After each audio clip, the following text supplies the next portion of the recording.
Hello everyone. So I'm really excited to have Shahe here today, and I'm going to introduce him in a second. But you know, we're at the point now where we're going to be learning how to put everything that we've learned from the last few weeks together in a pitch. So today's chat is really going to be about how to put a pitch together and how to tell that story that your audience really wants to hear. Now, I've first met Shahe Momdjian in the Founders Program when I took our Ludo through that program, and I learned an amazing amount. And I've seen Shahe, you know, watch someone's pitch and then completely deconstruct it and reconstruct it to be better than that founder gave that pitch. Shahe, I'm going to give you a huge compliment now, and I hope you can take it. On. Yeah, I know. Yeah, these tips better be good. Yeah, that's exactly it. But you really have an eye of how to sell these ideas to folks, which is one of the reasons why I really wanted you to talk to my class and all the students. So maybe you can tell us a little bit about the Founders Program and what you do there. Sure. So hi, I'm here representing the Founders Program, and the Founders Program is basically UNSW's team dedicated to supporting any student or alumnus with a startup idea. So we have just seen a wave of new startups across the campus over the last many years, and UNSW has created so much support, all based here on campus for those people. So we have everything from one-on-one coaching all year round, through to programs that people apply for, it's like pre-accelerators, and even our flagship accelerator, which Michael has been through, which sees 20 startups a year receive funding and a trip to Silicon Valley, so they can apply what they've learnt from us, up against the best in the world, or rather learning from the best in the world. So we call it a signposted journey, something to support you every step of the way, from having an initial idea with a team all the way through to a startup that is ready to sell overseas and scale up and change the world. So we see literally hundreds of startups a year, and it's growing year on year. So the support is just getting better and better. So I'll start with the first kind of question is, like I mentioned, they're all science students here.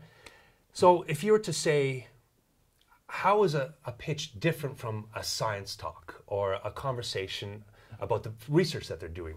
Like, what are your kind of maybe top three or so, or what would you focus on that students would need to really know about how a pitch is different? I mean, I was thinking about this, and the more I thought about it, I think there are probably more similarities than differences between a good science talk and a good pitch. Yeah, and I do want to start by saying, like, I definitely don't see as many science talks, as you do, or anyone in this faculty would, or as many as I would see startup pitches. But I think let's talk about good ones. So there's definitely a genuine attempt to connect with your audience and to contextualize what you're doing. So if you're doing research in science, I would say a good science talk, or let's say a talk designed for a non-technical audience or a non-science audience, like think TEDx talk or TED talk, would try to contextualize that very specific research that is being done into real-world applications or what it means for the world.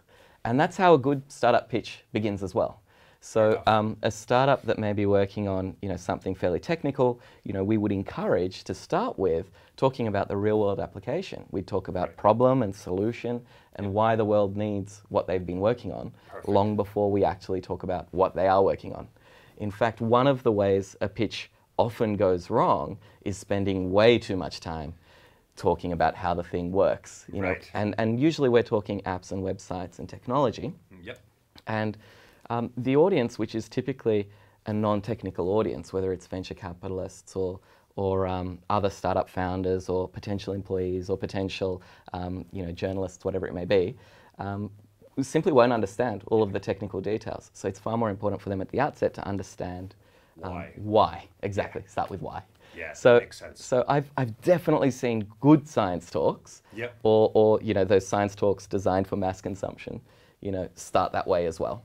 And talk about the field of interest in a broad sense, how things have developed over time, and lead into the very specific research that's being done.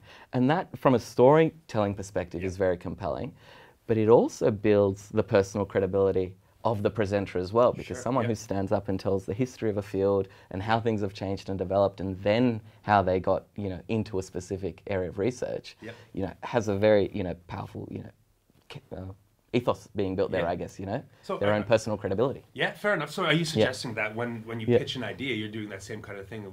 This is how we used to do things, and this is how we're changing the field? Or is it more of a story about that founder's journey in and of themselves? We see startup pitches start many different ways. Yeah, okay. And definitely, you know, both of those would be valid in different environments.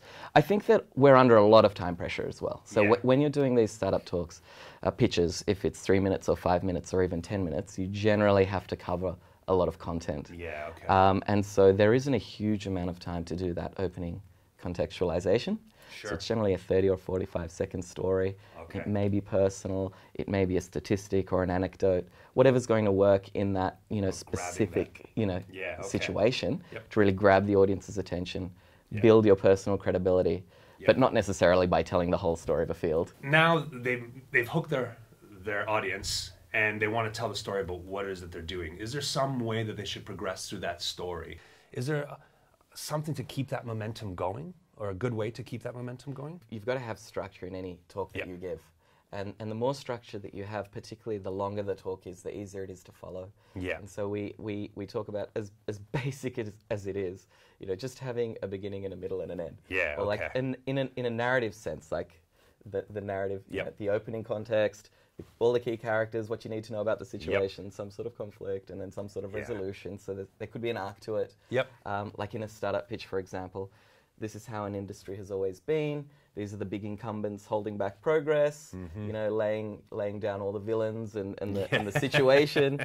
And now, you know, the hero arrives, we are doing this, you know, we are the challenger, the disruptor, etc., to use those buzzwords. Yeah, you have to use the buzzwords. We're taking these people on.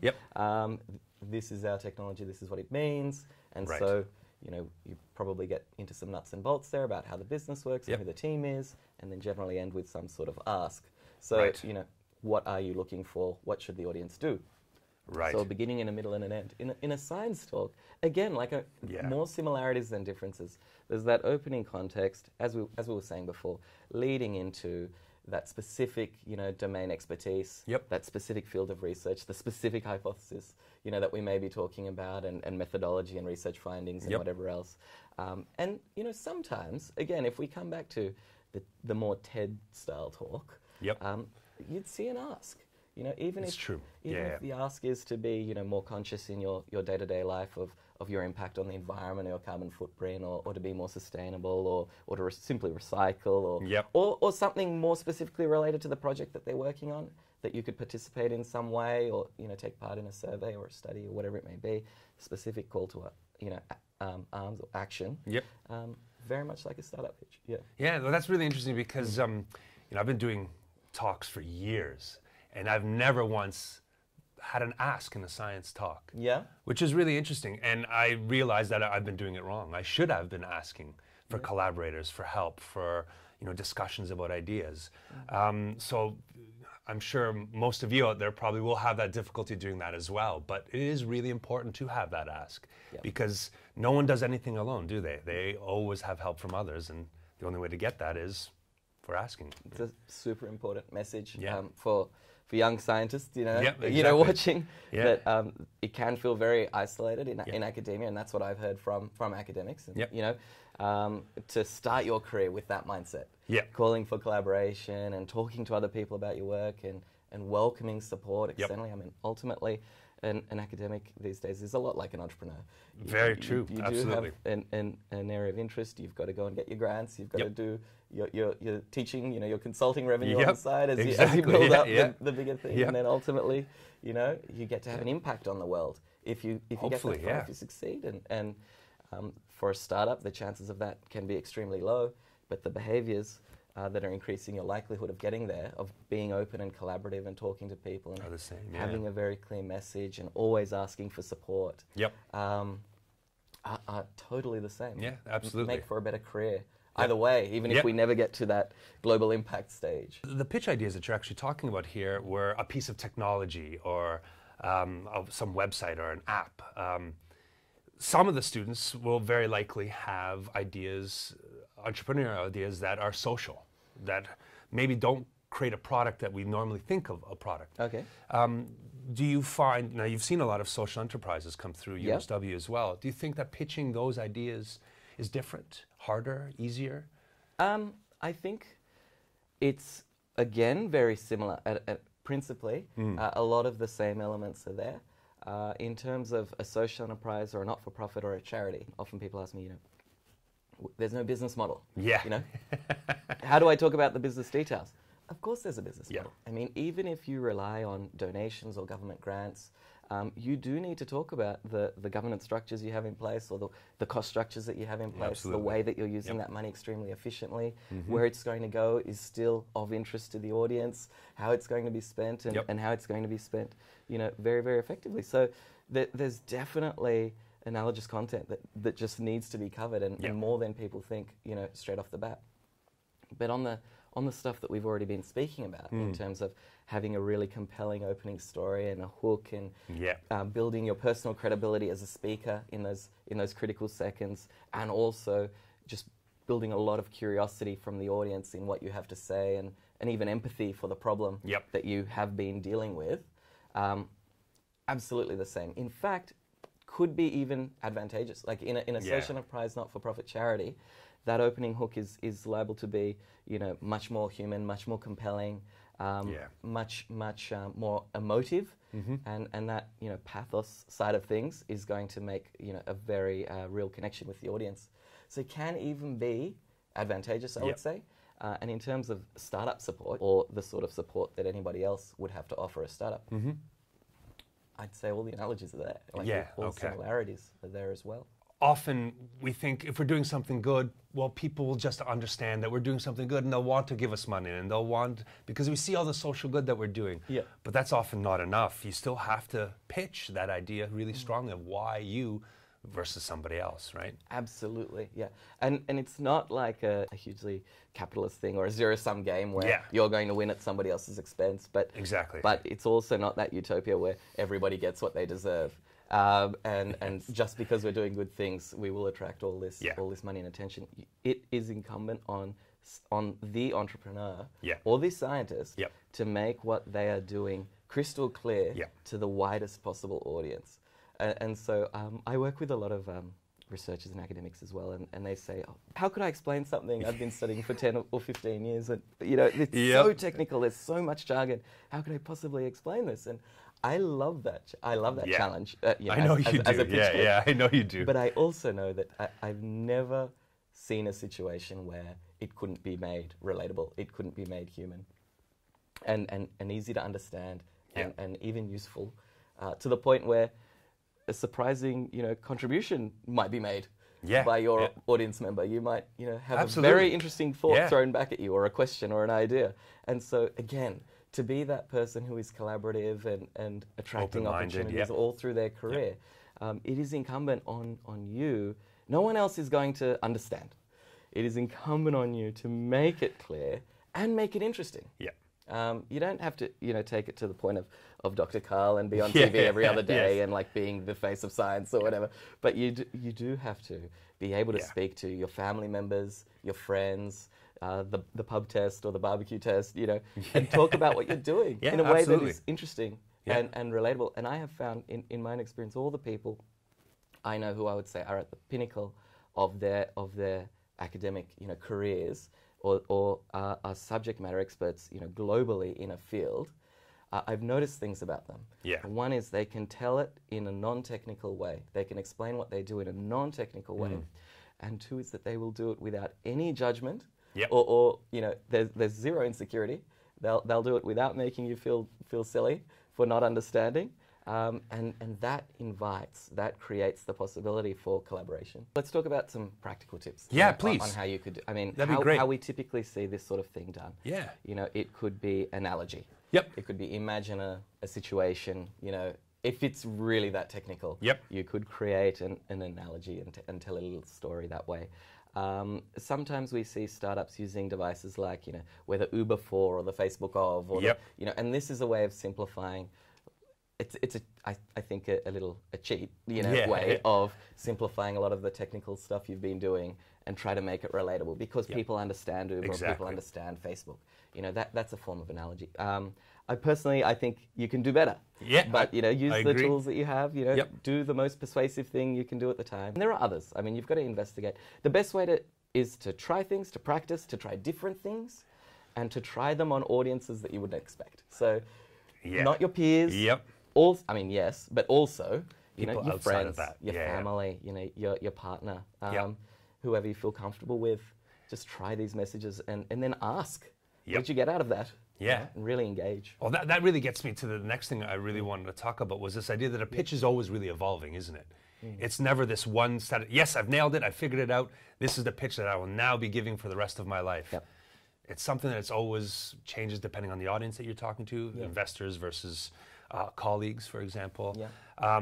And like you said, it involves a lot of practice, doesn't it? Lots of practice. Yeah. Okay. I mean, on the first part, absolutely, a pitch is dynamic and fluid. Yeah. And you can approach it really scientifically if you want to, right? You can start with a pitch, test it on an audience, and you can receive feedback in real time. You can see their expressions. Exactly. You can see their smiles or their frowns or their puzzled looks, and you can modify your pitch in real time to, when you see a puzzled look, reframe something, elaborate it again, try it a different way until you're seeing more smiles. Or exactly. That's in real time. Or afterwards, you could ask certain people that in the audience, what did they think? What really stuck out? What's the one thing they remember? What didn't they get? And then tweak that one variable next time. And actually and test it. A/B test. Your own pitch. Change a variable here and there. Have an ask. Don't have an ask. Have an opening context. Don't have an opening context. Team at the beginning. Team at the end. So I think scientists will take to this. Yes. And I think that startup entrepreneurs and business people generally are increasingly trying to be scientific. We talk about the lean. I think so too. We talk about the lean startup, and everybody's wanting to be data driven. What does that mean?